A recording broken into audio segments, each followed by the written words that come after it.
Assalamualaikum warahmatullahi wabarakatuh. Waalaikumsalam. Kembali lagi bersama kami di Time Travel. Rahayu dan salam sejahtera untuk kita semua. Nah, gimana kabar Alif? Alhamdulillah, baik dong Mas. Ya. Mas Antun gimana kabarnya? Kabar baik tentunya. Ini Alhamdulillah. baru selesai hujan ya? Iya. Dikit. Alhamdulillah adem Adem ya. Sobat Time Travel gimana kabarnya? Semoga dimanapun kalian berada selalu diberikan kesehatan dan keselamatan oleh Yang Maha Kuasa. Amin ya robbal alamin. Nah, Alif. Sobat Time Travel, Alif, beberapa waktu yang lalu kita mungkin di media sosial atau dimanapun juga gitu ya, kita dapat kabar yang membahagiakan. Kalau buat aku sih cukup membanggakan lah ya, karena bahasa Indonesia itu jadi salah satu bahasa resmi yang dipakai di sidang umum pada satu organisasi besar yang di dunia, yaitu organisasi tentang pendidikan, terus kemudian keilmuan dan juga kebudayaan yang ada di PBB, yaitu UNESCO. Nah, bahasa Indonesia ini bersanding dengan beberapa bahasa lainnya, bahasa penting lainnya di dunia ya, kayak Inggris, Rusia, Prancis, Cina, Arab gitu, dan juga yang lainnya gitu. Ada Portugal mungkin, ada Hindi, kayak gitu. Nah, ini disandingkan menjadi satu bahasa yang bahasa resminya sidang umumnya mereka lah gitu, di UNESCO. Ini tentunya hal yang membanggakan ya di tengah banyak berita-berita kurang baiknya juga di masyarakat sekarang. Nah, tapi keputusan bahasa Indonesia menjadi bahasa resmi UNESCO yang ke-10 ini juga banyak menuai kayak tanda tanya besar, dan juga ada beberapa kontroversi lah, karena seperti yang kita tahu, biar bagaimanapun juga bahasa Indonesia itu kan punya akar dari bahasa Melayu lah ya. Dan terkait dengan bahasa Melayu ini tentu banyak klaim lah gitu. Istilahnya ada banyak klaim terhadap bahasa ini. Nah, tentunya ini kan juga punya sejarah dan perjalanan panjang perjuangan untuk sampai ke pencapaian-pencapaiannya di tingkat internasionalnya gitu. Nah, kan ada fakta juga nih bahwa bahasa Melayu ini sebagai lingua franca ya, ada di masa yang lalu sebagai sebuah bahasa perdagangan sekira abad ke-7 gitu ya, di kawasan Asia Tenggara. Nah, sebenarnya kalau dari pandangan Alif sendiri itu terkait masa lalu bahasa Melayu yang ada di kawasan tersebut, sebenarnya seperti apa sih? Iya. Oke. Bismillahirrahmanirrahim. Sebenarnya saya mau mulai episode kali ini dengan pantun. Karena berkaitan dengan bahasa. Tapi kebetulan pantunnya saya lupa untuk dibawa dan lupa untuk catat di notes di HP, jadinya mohon maaf bagi para sastrawan, saya lupa sekali. Karena seru kalau bicara tentang bahasa, kita menggelorakan ini dengan jiwa anak muda, yang memang masih muda juga, alhamdulillah, nggak kayak Mas Anton. Itu udah muda. Tapi dengan sastra yang bagus, yang tinggi, yang mana kita punya bahasa Indonesia yang tentunya punya akar dari bahasa Melayu, yang sekarang kita akan bahas insya Allah. Tapi sebelum kita bahas juga kan di episode kemarin, episode yang sebelumnya, kita sempat ngomong di akhir video itu kita akan membahas mengenai bahasa. Betul. Karena kalau tidak salah di episode sebelumnya itu kita membahas mengenai Nusantara era sebelum Masehi dan awal-awal Masehi lah, kira-kira begitu. Kemudian setelah itu kita lanjut dengan bridging adanya tentang bahasa. Karena yang menyatukan adalah bahasa. Nah, sekarang episode tentang bahasa. Tentang bahasa Melayu, khususnya sebagai akar bahasa Indonesia. Dari yang pengalaman-pengalaman secara spirit yang pernah diperlihatkan ke saya, dan dari berbagai macam informasi yang pernah saya tahu dan saya dengar, dan saya lihat juga, masa lalunya di sini, di Nusantara khususnya, kalau saya lihat, memang banyak sekali wilayah atau bahkan kerajaan-kerajaan zaman dulu yang salah satu bahasanya menggunakan bahasa yang kita kenal sekarang sebagai bahasa Melayu. Khususnya kalau saya amati dari beberapa wilayah di Nusantara pada masa dulu, itu lebih ke arah wilayah-wilayah pesisir, Mas. Karena wilayah pesisir itu sebagai jalur perdagangan internasional zaman dulu. Kalau kita tahu kan kebanyakan melalui Selat Malaka. Kalau jalur perdagangan lewat laut ya, kebanyakan lewat Selat Malaka sebagai pintu masuknya. Karena di sana juga sebagai jalur strategis, karena di sana juga ada kerajaan besar pada masa itu, yaitu Kerajaan Malaka sebagai penjaga wilayah itu juga, sebagai yang mengatur wilayah dan sebagainya gitu. Tentunya juga bukan dari jalur Selat Malaka doang, tapi juga ada dari beberapa titik-titik lainnya yang mungkin tidak terlalu mungkin tidak terlalu ramai, tapi tetap menjadi beberapa bagian dari jalur-jalur perdagangan internasional zaman dulu. Nah, pasti kan orang bakal bertanya-tanya, kalau misalnya dari zaman dulu sekali udah ada perdagangan internasional, lalu dengan bahasa apa mereka berkomunikasi kan itu? Bagaimana caranya? Nah, ternyata dari yang pernah saya diperlihatkan, ternyata salah satu bahasa yang menjadi bahasa komunikasi perdagangan pada masa dulu yaitu adalah bahasa yang kalau kita kenal sekarang sebagai bahasa Melayu. Bahasa Melayu itu juga baru diperkenalkan setelah adanya para bangsa dari Barat kan gitu, yang mana secara sederhananya disebut sebagai bahasa Melayu untuk mengidentifikasi wilayah dengan rumpun yang sama yang ada di wilayah Asia Tenggara ya, Indonesia, Nusantara pada masa itu, Singapura, Malaysia, Brunei Darussalam dan sedikit dari Thailand gitu kan, Patani ya kalau nggak salah, wilayah Patani. Patani betul. Nah jadinya ya begitu, maka disebut sebagai bahasa Melayu. Tapi kalau dari yang saya diperlihatkan di masa dulunya, orang zaman dulu juga belum tentu tahu kalau itu disebut sebagai Melayu, karena itu hanya sebagai salah satu bahasa komunikasi perdagangan, bahasa pergaulan di perdagangan pada masa dulunya. Karena selain bahasa yang disebut sebagai Melayu di zaman sekarangnya, di era zaman dulu tuh banyak bahasa yang digunakan juga Mas sebagai bahasa lain-lain pengantarnya gitu. Ada itu baik bahasa lokal masing-masing wilayah kerajaannya, ada juga bahasa-bahasa yang dari negara luar, dari negeri yang ada jauh di sana. Misalnya mungkin dari zaman dulu udah terjalin ada Tiongkok, ada Arab, Gujarat, India, Timur Tengah, gitu, Jazirah Arab, dan sebagainya. Apalagi setelah era Portugis datang ke sini, ditambahlah makin memperkaya bahasa yang ada di wilayah Asia Tenggara, khususnya di Nusantara, gitu. Nah, pertanyaannya kan, itu kan tadi kan Melayu gitu. Kenapa misalnya bukan Jawa atau bahasa yang lain yang ada di Nusantara? Apakah bahasa-bahasa yang lain itu tidak ada saat itu tidak ada di bahasa perdagangan? Sebetulnya dari yang saya lihat itu, dan dari sejarah tentunya ada bahasa zaman dulu. Misalnya kalau di Jawa, ya kita kenal adanya bahasa Sanskerta dengan huruf Pallawa, dengan aksara Pallawa. Dan itu bukan cuma di Jawa setahu saya. Karena teman saya di Bali pun, dia juga cerita kalau memang ada peninggalan-peninggalan tentang bahasa Sanskerta itu. Dan juga pasti juga ada campuran dengan bahasa-bahasa lokalnya. Jauh sebelum Sanskerta ada, bisa begitu kan. Di Jawa juga sama. Di Sunda pun juga basicnya dari bahasa Sanskerta dan bahasa Pallawa yang tentunya ada akulturasi dengan bahasa lokal. Kemudian juga di Sriwijaya pada masa dulunya, atau mungkin jauh sebelum Sriwijaya juga udah ada bahasa Sanskerta gitu. Karena kan itu salah satu bahasa yang cukup tua juga yang ada di era-era awal-awal Masehi di Nusantara dan sekitarnya. Nah, terus balik lagi kenapa bukan ya bahasa Jawa atau bahasa daerah-daerah lain? Kenapa bahasa Melayu yang dijadikan akar bahasa Indonesia? Karena lagi-lagi bahasa yang dikenal sebagai bahasa Melayu di zaman dulunya itu sebagai salah satu bahasa komunikasi perdagangan, Mas. Bahasa pengantar, bahasa perdagangan. Jadinya orang sudah kenal adanya bahasa itu, lalu dia berdagang lagi ke daerah-daerah yang lain, otomatis orang-orang yang ada di wilayah-wilayah yang didatangi oleh para pedagang itu juga mendengar bahasa-bahasa itu.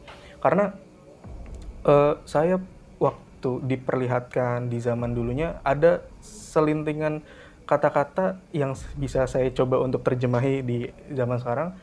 Itu memang bahasa Melayu yang dulu, bahasa yang dikenal sebagai bahasa Melayu yang dulu, dengan bahasa Melayu yang sekarang, apalagi bahasa Indonesia yang kita pakai, itu cukup berbeda, Mas.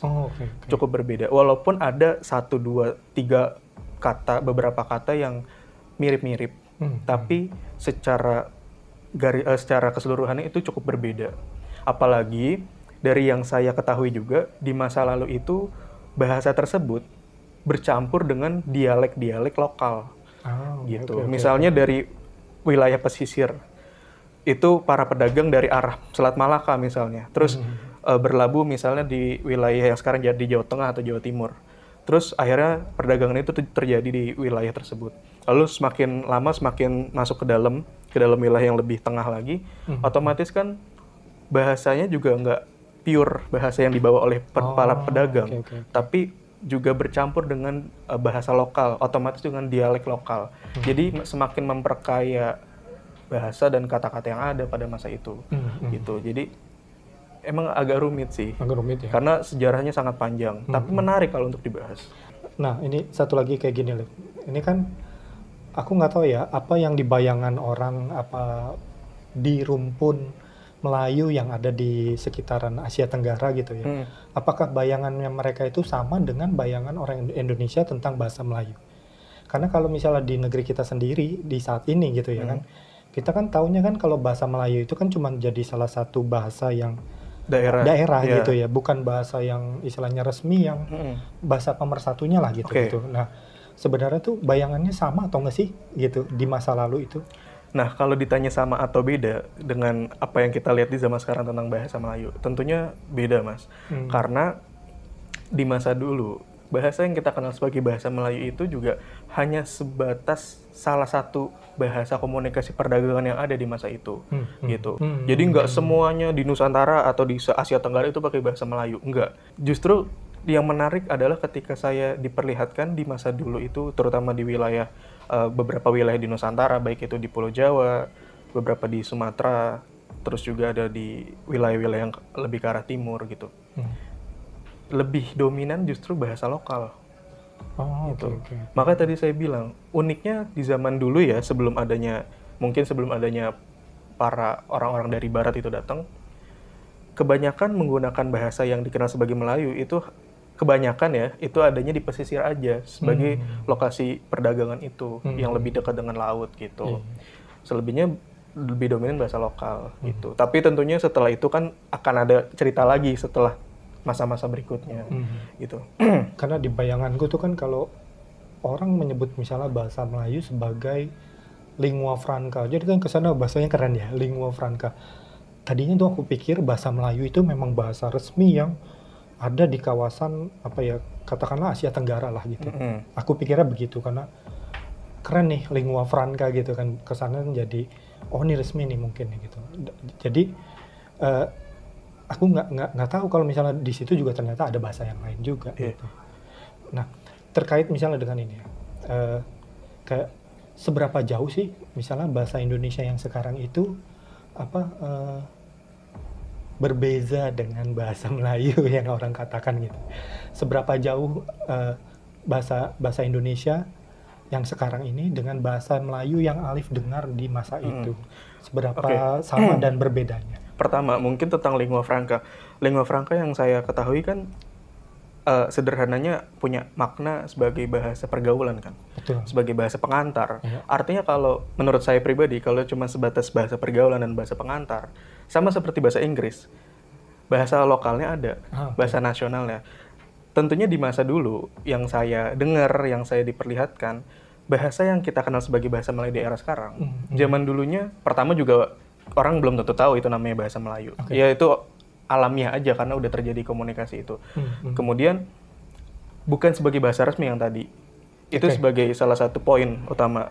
Karena lebih dominan bahasa lokalnya, tentu begitu. Kalau di Jawa ya banyak Sanskerta atau bahkan ada bahasa Jawa kuno yang ya basicnya pasti dari Sanskerta gitu dan ada campur-campuran. Terus juga ada Sunda dan wilayah-wilayah yang lain. Kemudian yang jawab pertanyaan yang tadi, bahasa Indonesia bagaimana perbedaan dengan bahasa Melayu yang kita kenal sekarang? Sejauh yang saya ketahui ya Mas, bahasa Indonesia itu bukanlah bahasa Melayu. Begitu pula sebaliknya, bahasa Melayu bukanlah bahasa Indonesia. Saya baca beberapa sumber dikatakan begitu oleh beberapa ahli. Karena dari yang saya pahami, bahasa Indonesia yang sudah dikukuhkan oleh para pahlawan-pahlawan kita, oleh para bapak-bapak bangsa kita zaman kemerdekaan dulu, itu juga memang akarnya dari bahasa Melayu. Tapi yang memperkaya bahasanya adalah bahasa-bahasa lokal, ya kan? Bahasa lokal yang ada di Nusantara, mulai dari barat Nusantara sampai ke timur Nusantara. Iya, ditambah juga ketika ada, tentunya nggak pernah bisa lepas dari eranya penjajahan. Baik itu adanya Portugis, adanya Spanyol, Belanda yang lebih lama, Inggris juga.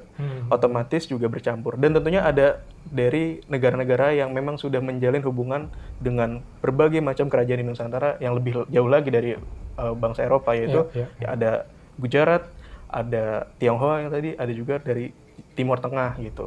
Jadinya semakin memperkayalah bahasa Indonesia gitu. Karena kalau kita lihat di KBBI kan juga presentasinya banyak sekali kan. Betul.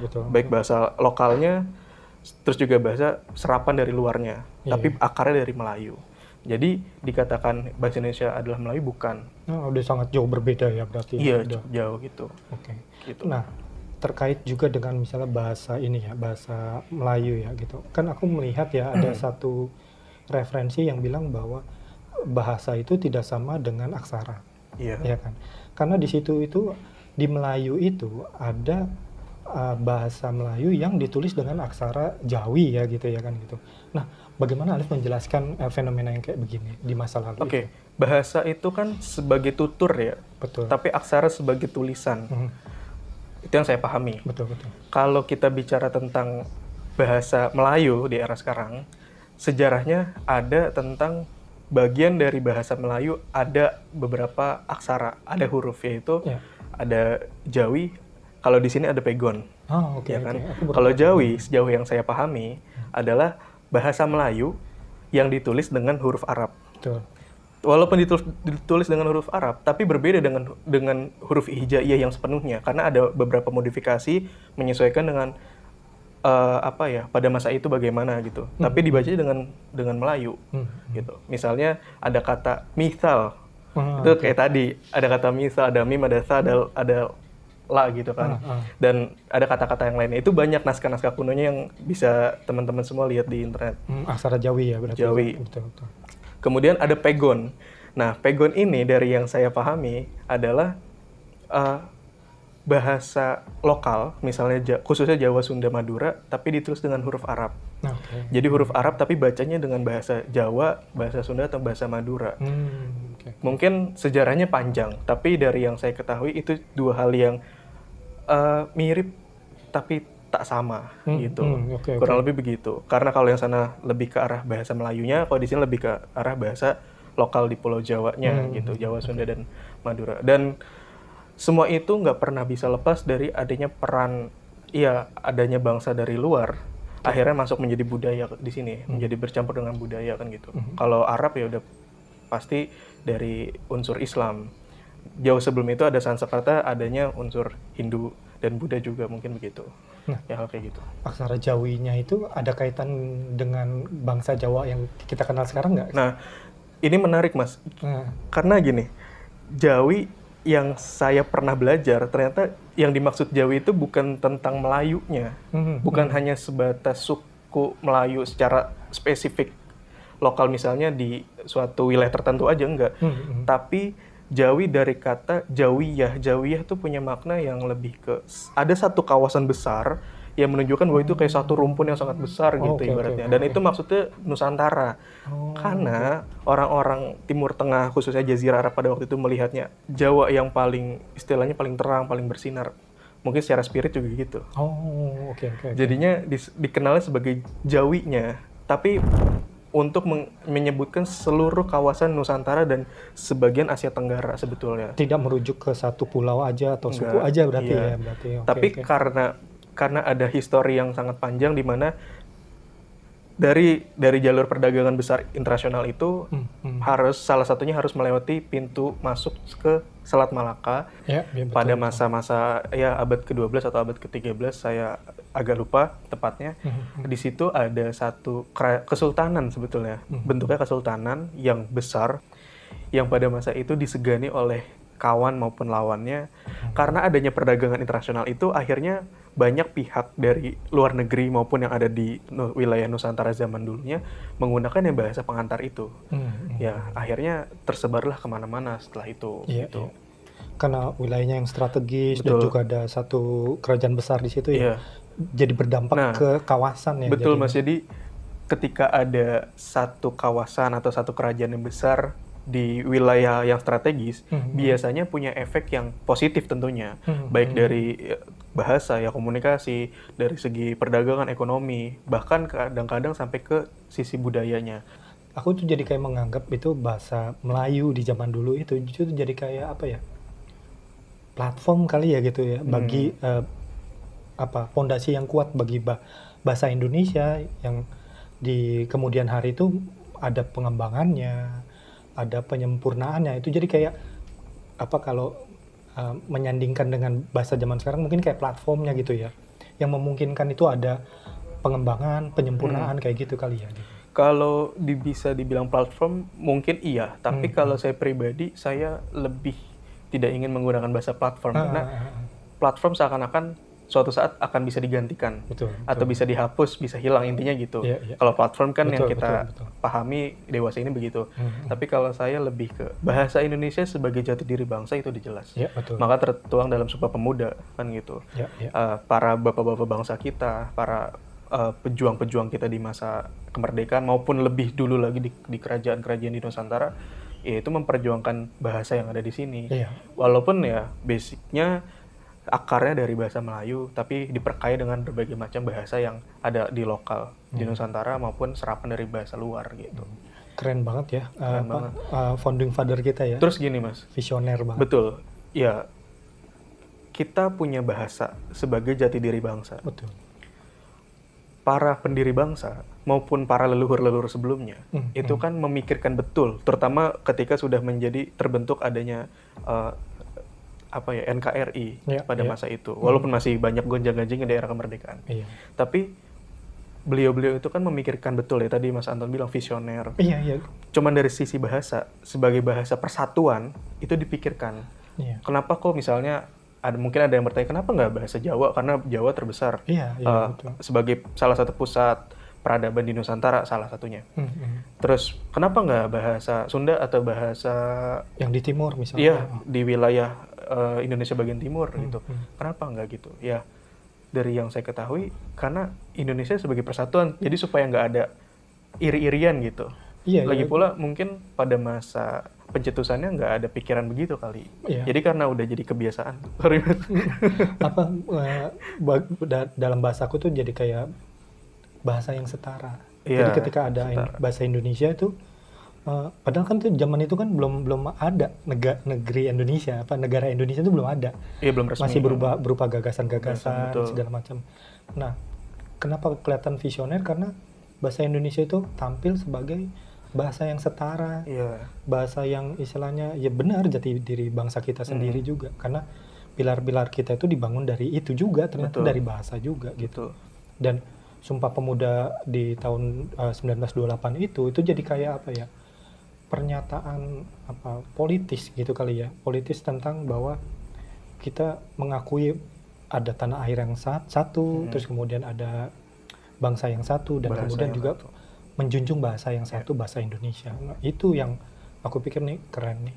Founding father kita tuh keren banget. Para tokoh-tokoh pahlawan, leluhur yang lebih lampau lagi. Itu semua keren-keren. Tapi gini juga nih, Liv. Meskipun kita punya capaian-capaian yang bisa membanggakan di dunia internasional saat ini gitu ya, tapi tetap aja juga ada, kalau bahasa aku tuh ada kayak keresahan juga dan juga tantangan tersendiri ya di dalam negeri terkait dengan bahasa Indonesia. Nah, kita tahu kan juga saat ini di bahasa-bahasa pergaulan anak muda zaman sekarang itu kita kan melihat ada satu hal yang mungkin kurang pantas ya kita dengar ya gitu. Padahal kalau dari sejarah panjangnya kita ngelihat bahwa ini kita perjuangkan, ada sejarah yang kita selalu sempurnakan, kita selalu perbaiki lah gitu.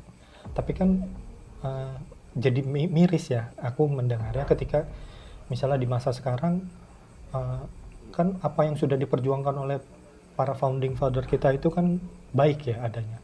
Padahal apresiasinya udah sangat luar biasa di dunia internasional. Nah, pandangan Ali sendiri itu gimana sih terkait dengan bahasa Indonesia di masa kini? Iya, mungkin bagian dari keresahan saya ya kurang lebih sama kayak Mas Anton, walaupun saya juga bagian dari anak-anak muda yang mungkin menurut kebanyakan orang sudah menjadi hal yang dinormalisasi untuk bahasa umpatan, bahkan sampai maaf hewan atau kotoran dan sebagainya. Tapi bagi kami itu hal yang kurang etis, bahkan tidak etis, seakan-akan jadi ya mencoreng harga diri bangsa gitu. Karena kan bahasa sebagai jati diri kita, betul. mencerminkan kita bagaimana orang di dalamnya. Kalau misalnya orang luar negeri belajar bahasa Indonesia terus denger bahasa-bahasa yang sudah dinormalkan dengan bahasa umpatan kayak di pergaulan pada umumnya, akhirnya jadi orang sana kenalnya sama sini bahasa yang begitu. Jadi mencerminkan berarti orang di sini ya begitu keadaannya gitu. Padahal kan nggak seperti itu kan. Bahasa Indonesia itu sangat bagus baik sekali gitu. Betul. Makanya tadi kalau misalnya di pembuka saya ngomong pantun tuh kayaknya keren sih. Penutup juga keren tapi lupa Mas. Nah, itu dia tuh. Kan sebenarnya kan kalau bahasa itu sendiri kan mencerdaskan kehidupan bangsa ya gitu. Juga cerminan dari jati diri kita sebagai bangsa Indonesia gitu kan. Nah, kita kan juga udah selama perjalanan sejarah ini kita udah mengakui peran penting dari bahasa Indonesia itu sendiri di perjalanan bangsa kita. Mungkin ini juga jadi kayak sarana yang bahasanya bukan membangun tapi mentransformasi peradaban yang ada di Nusantara itu menjadi Indonesia di zaman sekarang lah gitu ya. Dan itu kita harus berterima kasih kepada leluhur dan juga para pejuang kemerdekaan kita gitu kan. Nah, kalau misalnya aku ngelihat kan peran bahasa Indonesia yang sudah menyatukan berbagai etnis yang ada di Nusantara waktu itu kan, itu juga udah sangat tergambarkan gitu. Nah, kita mungkin apresiasi yang bisa kita lakukan terhadap bahasa Indonesia mungkin sama seperti yang digalakan oleh pemerintah di masa sekarang yang bilang gunakanlah bahasa Indonesia dengan pengucapan yang baik dan benar. Mungkin itu salah satu cara kita yang bisa mengapresiasi capaian-capaian bahasa Indonesia yang udah sampai di tingkat internasional, sementara kita bisa berkontribusi juga terhadap bahasa Indonesia dengan mengucapkan pengejaan bahasa Indonesia yang baik dan benar. Mungkin itu sih dari apresiasi dari kita sederhananya gitu ya. Nah, selain capaian-capaian bahasa, nah karena ini UNESCO dan juga berkaitan dengan kebudayaan, mungkin di masa yang akan datang kita juga menunggu ada capaian-capaian budaya yang lain. Misalnya Indonesia juga nanti bisa terpilih jadi salah satu situs dengan warisan budaya tertua dan mungkin terbanyak di dunia ya. Mungkin kita bisa kawal tuh Indonesia untuk menjadi negeri yang seperti itu gitu. Karena kan kita punya impian bahwa Indonesia akan jadi mercusuar dunia di masa yang akan datang. Mungkin gitu aja kali ya. Iya, gitu aja. Udah terlalu banyak ngomong. Ya, oke Sobat Time Travel. Semoga kalian suka pembahasan dan penelusuran kita terkait dengan bahasa Indonesia, kaitannya dengan bahasa Melayu di masa lalu. Tetap like, share, comment, and subscribe dan selalu terhubung dengan video-video kita yang terbaru. Sampai kita bertemu di penelusuran selanjutnya. Wassalamualaikum warahmatullahi wabarakatuh. Waalaikumsalam.